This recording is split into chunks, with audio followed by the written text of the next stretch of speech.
Christy and I would like to thank the YWCA and their staff for hosting this event. I'd also like to take a moment to thank each of you for being here, and especially the media for covering this event. This crowd is evidence of the impact that Jana Mackey had on this world. On July 3rd, 2008, at roughly around 11:40 p.m., Detective Brown of the Lawrence Police Department walked into the police department conference room where we were waiting to hear news, any news, about the whereabouts of our daughter Jana. He turned to us and said, "Brace yourself. We have found Jana. She is deceased." At that very moment, everything changed. Our world changed, as you can imagine. Our story is a human story about a tragedy. And I am sad to say, this is a human story being played out too many times around this world, around this country, and even around this state. According to the United Nations report, 1 in every 3 women will directly experience violence in their lifetime. The overwhelming majority of women will be physically harmed by their intimate partner. In the United States, domestic violence is one of the leading causes of injury to women. Data from the U.S. Department of Justice says that on an average, 3 women a day are killed by their current or former partners. In a recent study by the Docking Institute of Public Affairs, over 100,000 women are sexually assaulted or victims of domestic violence here in Kansas each year. And on an average, 20 Kansas women are killed by their partner or former partners each year, each with their own human story. Each with their own human story that is a tragedy. Let me now introduce my wife and Jana's mother, Christy Brungart. In the last 15 to 18 months, many people have asked us where Jana got her strength and courage. And every time Christy would say, "I don't know, not for me." Well, let me set the record straight. That is exactly where she got it. I've never seen such grace. She doesn't know I'm saying this. I've never seen such grace, strength, and courage in my entire life. But watching her is truly unbelievable and amazing. And through all this, she has completed a PhD degree and will be receiving that degree in about 26 hours in Manhattan, Kansas.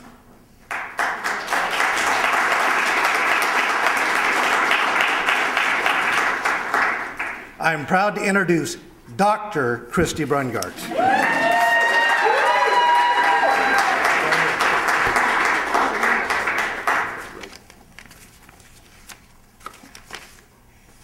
Thank you, Kurt.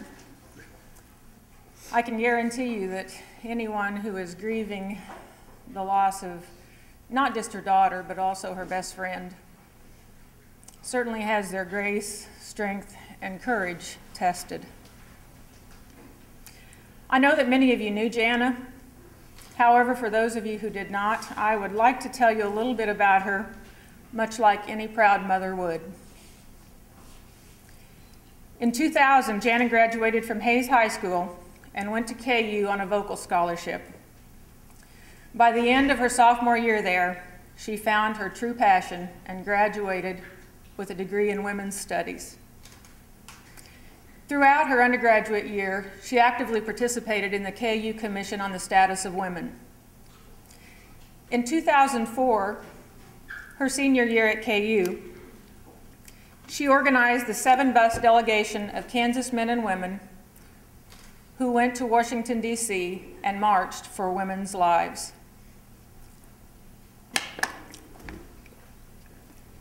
Immediately after graduating from KU that year, she served as a staff member on a national political campaign. She went on then later to serve on a state political campaign as well. For 3 years, from 2005 to 2007, she served as a state lobbyist here at the Capitol for the Kansas National Organization for Women. Throughout most of her years in Lawrence, she volunteered as an advocate for victims of sexual assault at the Gotta Be Safe Center and worked side by side with Sarah Jane Russell, whom is here today. At the time of her death in July of 2008, Jana had just completed her first year at KU Law School. After serving as a student and an advocate and a lobbyist for years for women's issues, Jana had decided that to be the best advocate she could possibly be for women, she must obtain a legal education.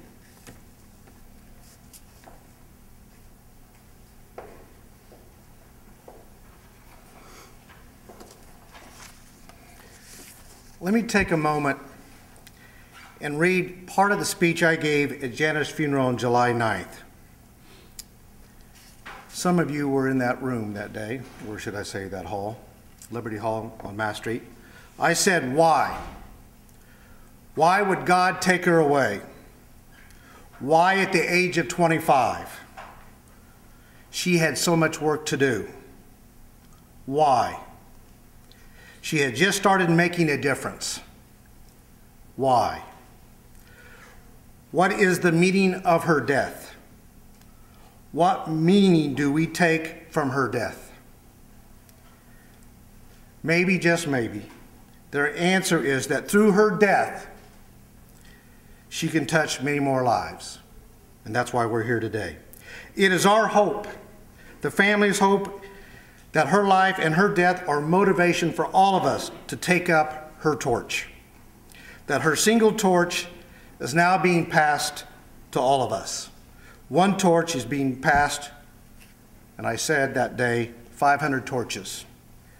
I was corrected moments before my speech when I was told there were 1,100 people in Liberty Hall. One torch is now turned into 1,100 torches. 1,100 people seeking to make the world a better place. 1,100 people making a real difference. It is now our responsibility, I said that day, to carry her work forward. Most funerals celebrate a person's life, and yes, we did that with Jana as well. But that simply was not enough. This ceremony, I said, was not just about celebrating Jana's great life, but it was also a call to action. On behalf of Jana, I asked those in attendance to serve and to make a difference. Moments after the funeral, people began coming up to us and began to share stories and ideas of what they were going to do in service in honor of Jana. Days later, a former student of mine who did not even know Jana but was at the funeral contacted us and said she had started a website and wanted to create an organized effort to document stories of community service in honor of Jana. And that day, 1,100 Torches was born. Since that time, we have created a nonprofit organization to document and provide support to these community service efforts. The mission of 1,100 Torches campaign is simply to encourage hundreds of ordinary people to serve others in honor of Jana and to make a difference in their communities. Our goal was to document 1,100 stories of community service. On October 12th of this past year, we reached our goal of 1,100 documented stories of service. 30 members of Jana's childhood church, Trinity Lutheran Church in Hays, Kansas, put us over the top. Documented stories come from 19 states and four foreign countries. Today, the organization is now approaching 1,200, and it's still going strong.